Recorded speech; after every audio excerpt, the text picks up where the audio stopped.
बर' सावथुन नायनो मोजां मोनग्रा रायजो राजाफोरनि थाखाय गोजोनथाव खौरां नंगौ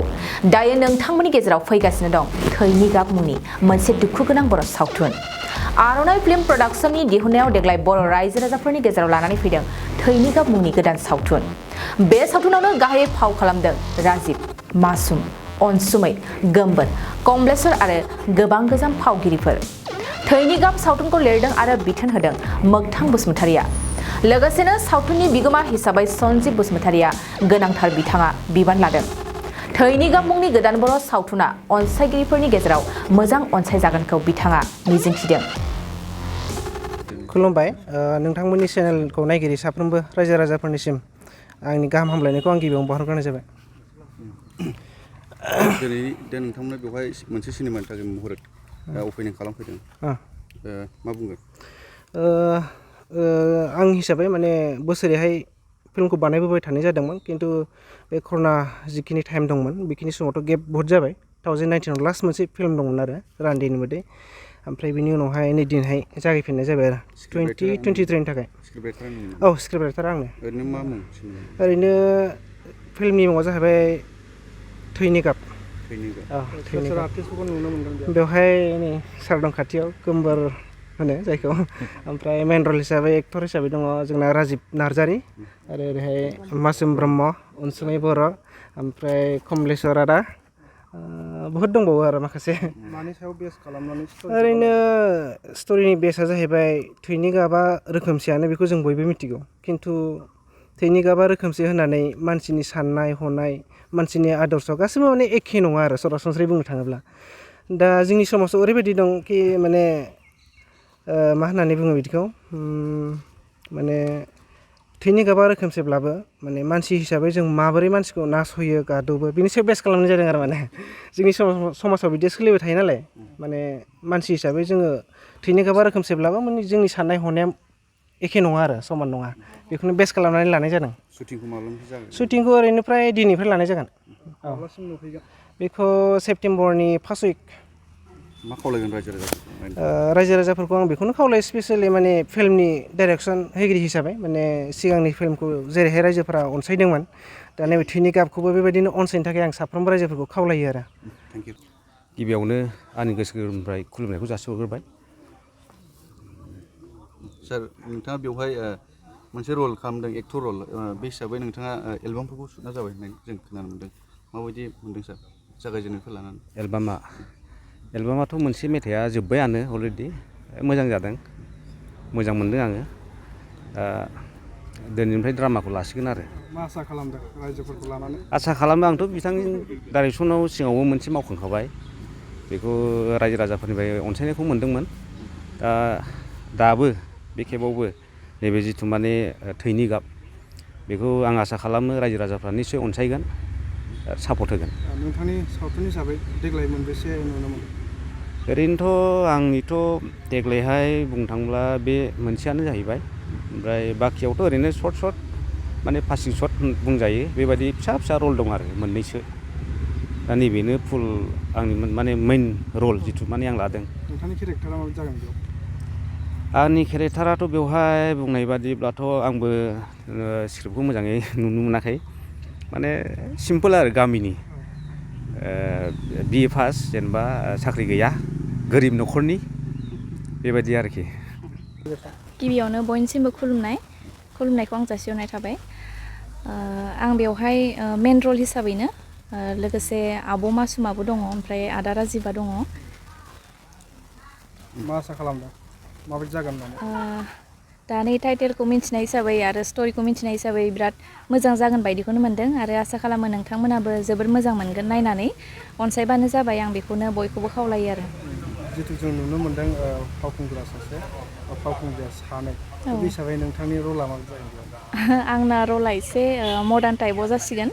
आब' मासुमना जाबाय गामियारि सिख्ला ओमफ्राय आंना एसे टाउननि बायदि जासिगोन आरो नोंथांजों लोगोसे सोर आर्टिस्टफ्रा बेहाय दङ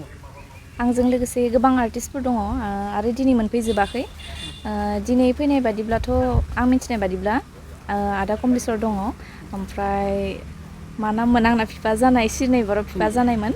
बिरसिंमोन खोमा आयं बिरसिं दङ रायजो राजाखौ सापर्ट खालामना मा खावलायगोन? आं बेखौनो खावलायो जाहाथे नोंथांमोना बयबो थैनि गाब मुभिखौ बयबो अनसायगोन होननानै आरो बेखिनिखौनो खावलायो। देग्लाय नोंथांनि मुभि हिसाबै मोनबेसे फैगोन? देग्लायथ' आङो बे मोनसेखौनो लादों आङो मानो होनबा आं सिरियालनि खामानियावबो एसे बिजि दंमोन। बे सिरियाला दा बर्थमान एसे स्टप जाना दंथ'यो ओंखायनो आं दा बेवहाय खामानि मावदों आरो। थैनि गाब जिथु माने सिनेमा बर' सावथुन आङो बे प्रडाक्सन आर'नाइ प्रडाक्सनाव आं प्रथम एबाराव आगान होजेनगोन बा केरेक्टार दङ। दा बेहाय आङो जेसेबां हागौ इसेबां माने साफ्रोमबो खावलायगोन जोंनि आर्टिस्ट लोगोफोरखौ जाहाथे जों साफ्रोमबो जोङो बयबो मोजाङैनो मोजां बयखौबो नायनो एबा माने अनसायनानै लानो थाखाय जेसेबां हागौ इसेबां जाहाथे गाव गावनि जाहाथे फाव बेफोरखौ मोजाङै दिन्थियो बेखौ आं खावलायगोन। आरो लोगोसे आङो जोंनि जिथु बे थैनि गाब सावथुनखौ जाय बिथांमोनहा उनावहाय नुनो मोनगोन हयथ' जेरैबायदि प्रडिउसारा बा डाइरेक्टर बिथाङा जेरैबायदि जिथु माने बिनि सल'खौ बुंबाय हयथ' मोजां जागोन आं बेखौ खावलायदों रायजोफोरनिसिम बेखौ बयबो जाहाथे उनावहाय शुटिं जोबखांनायनि उनाव जेब्लानाखि फोथाराव नुनो मोनगोन होमब्ला बयबो अनसायगोन होननानै आं आसा खालामो आरो नोंथांमोनहा बयबो सिनेमा हलाव फैनानै बयबो नायफैगोन होननानै आं आसा खालामो। ओरैनो माबायदि जागोन बायदि मोनदों बेयाव? आङोथ' दा जेनेबा कमप्लिट आङो स्ट'रिखौ मोनजोबाखैब्लाबो थेवब्लाबो जा एसे साबसटेन्स हिसाबै जिथु बुंदों बाव हयथ' मोजां जागोनखौ आं हास्थायदों। नोंथांनि रल आरो फावआ माबायदि जागोन? आंनि रलखौ जेनेबा बिथांमोना आंनो जि रल केरेक्टारखौ होदों बेयो जाहैबाय आं एक्ट्रेसनि बिफा आरो बाहाय एसे रला एसे पेकुलियार टाइप माने बाहाय एसे माने मा होनो बुंनाय मथेब्ला जेनेबा क्ररपति आरो आंनि थानाय लिभिं स्टेन्डार्डफ्रा आलादा आरो आङो सासे जेनेबा आंनि बिथोनजों सोलिनाय बायदि माखासे हयथ' बाव माखासे रला थागोन आरोखि। खुलुमबाय सिगांसिनथारावनो बयनिसिमबो आंनि गोसो गोरबोनिफ्राय अननाय आरो गाहाम हामलायथि साफ्रोमबो बयबो रायजो राजाफोरनिसिम गिबियावनो जासिहरग्रोबाय। आङो दा माने एक्सुवेलि बुस्थुआ माने देग्लायसो बे 2023आवसो माने आङो माखासे बेबायदि मोजां मोजां आर्टिस्टफोरखौ लानानै आरो बेबायदि जाय बिथाङा स्क्रिप्ट लिरथार सिगांनिफ्रायनो जायखौ बुङोब्ला मिथिगोन नोंथांमोना बयबो बिनि फिल्मखौनो जों बयबो नायो जेरै बिनि मुङा मोगथां बसुमतारी ओमफ्राय बेबायदिनो गोबां बे सिनेमाफोरखौ बानायबोबाय जेरै रान्दिनि मोदै बिदाय आरो श्रीनेबारनि मोदोमनाय बेफोरबायदिनो बियो जोंनि बर' समाजनि थाखाय बेबायदिनो मोजां मोजां बेबायदिनो स्ट'रिफोरखौ बियो लिरबोदों। ओमफ्राय दा माखासे रायजो राजाफ्राबो मोजां मोनो। दा थिग बेबायदिनो दा आङो बेखौ लोगो लानानै माखासे आङो गोसोआवहाय बेबायदिनो आंबो खालामथारगोन बेबायदि थांखि मिजिं लानानै दा बेजों रायलायनाय जाबाय। दा रायलायखांनायनि उनाव दा माखासे आर्टिस्टफोरखौबो बेबायदिनो सेलेक्ट खालामनानै बेबायदि दा बेबायदि समसिम सफैबाय। दिनै जोङो फार्स्ट अपेनिं मुहुर्तखौ जों लाबाय ओमफ्रायो दानिफ्रायनो जोङो खालामसिगोन शुटिंखौ। नुनाया ओरैनो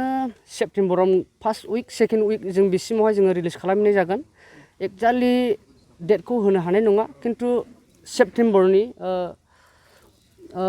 फार्स्ट उइक नङाब्लाबो सेकेन्ड उइक नैबेखिनिसिमावनो जोंना गासैबो फुल माने रिलिजखौ जों खालामहैगोन होननानै जोङो थांखि लानाय जादों। जों मिथिनाय बायदिबा बे सावथुनाव नोंथाङाबो मेथाइखौ खनदों। बे सावथुनावथ' आं मेथाइ खनाखै माने आंथ' बेबायदि मेथाइखौ आं खननाय जायाखिसै थारमाने खननायनि एसे माबा खालामदोंमोन खिन्थु माखासे एसे उसुबिदानि बेलायाव आं दा खननायखौ जायाखिसै। बेयावहाय प्रिया नार्जारि दङ आरो मेल हिसाबै कलेन नार्जारि दङ। दा बिसिनिफ्रायनो जागोन आरो थारमाने मेथाइखौथ' ओरैनो मोननैल' होनाय जाबाय। फुल मुभियावहाय जिखुनु दिस वानाव मोनसे पार्ट 2आव मोनसे बेबायदि मोनसे राननानै होनाय जाबाय आरो मेथाइखौहाय। सापर्टखौथ' जेरैहाय रायजो राजाफ्रा खोनायोब्ला जोंनि बेबायदिनो मुभिया बेबायदिनो एसे ट्रेजेडि जेनाखि दुखुनि बेबायदि एसे बेबायदि टाइपनि माने आसा खालामदों गोबां बेबायदिनो जोंनि गामियारिनि रायजो राजा नोंथांमोना जेरै सिगांनि समफ्रावहाय जेरैबायदि बेबायदिनो सापर्ट खालामबोदोंमोन दा थिग बेबायदिनो 2023आवबो आरो नोंथांमोनखौ आरोबाव बेबायदिनो सापर्ट होनो थाखाय बेबायदिनो फोथारफोराव ओंखारखागोन बे समावहाय जुदि रिलिजा जायोबा बबे जायगायाव थाङो जों बेखौ एक्जाक्ट बुंनो हानाय नंलिया जिखुनु जा थांब्लानो बयबो मिथिखागोन नुखागोन थिग बेबायदिनो सहैयोब्ला रायजो राजाफोरखौ खोनायोब्ला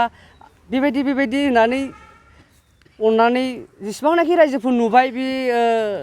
रादाबनि गेजेरजों नोंथांमोना जाहाथे बै समावहाय गोसोखांलायनानै बेबायदि जोंनि मुभिखौ नायफैयो आरो बेबायदिनो सापर्ट खालामो बेखौनो नोंथांमोननिसिम खावलायनाय थाबाय आरो प्रडाक्सन हिसाबै आर'नाइ फिल्म प्रडाक्सन जिहेते दासिमाव जोङो शुटिं जोबनायनि उनावहाय गासैबो सिनेमाखौ गासैनावबो मा होननांगौ बेखौहाय दिन्थिफुंजोबखांनायनि उनाव जाहाथे लास्ट ममेन्टआव मा होनो जेब्ला इउटुब चेनेलनि बागै थाङोब्ला माने बेखौ नुनो मोनगोन आर'नाइ फिल्म प्रडाक्सनावहाय नुनो मोनगोन आरो 2023-24 सोलोंथाइ बोसोरनि थाखाय गोदान मुं थिसननाय लानानै फैदों डन बस्क' डिग्री कलेज साफागुरिया देग्लायनिफ्राय डन बस्क' डिग्री कलेज साफागुरियाव बेचलर अफ आर्ट्स एबा BA नि सेथि सेमिस्टारनि गोदानै मुं थिसननाया दायो सोलिगासिनो दं चिरां जिल्लानि साफागुरियाव थानाय डन बस्क' डिग्री कलेजआ देग्लायनिफ्राय BA थाखोनि सेथि सेमिस्टारनि थाखाय गोदानै एडमिसन लानायजों लोगोसे बड', इक'नमिक्स, इंलिश, एडुकेशन, हिस्टरी आरो पलिटिकल साइन्स आयदानि थाखाय BA अनार्सनिबो खाबु दं गोग्गो सोलोंथाइनि थासारिजों लोगोसेयैनो डन बस्क' डिग्री कलेज साफागुरियाव आलादायै हौवा हिन्जावनि थाखाय हस्टेलनि खाबुबो दं जुदि फरायसाफोरा डन बस्क' डिग्री कलेज साफागुरियाव BA सेथि सेमिस्टारनि थाखाय गोदानै एडमिसन लानायनि सायाव आबुं बाथ्राखौ मिन्थिनोब्ला नैबे मबाइल नम्बर 9365519559 आव थोंजों सुला लानो हागोन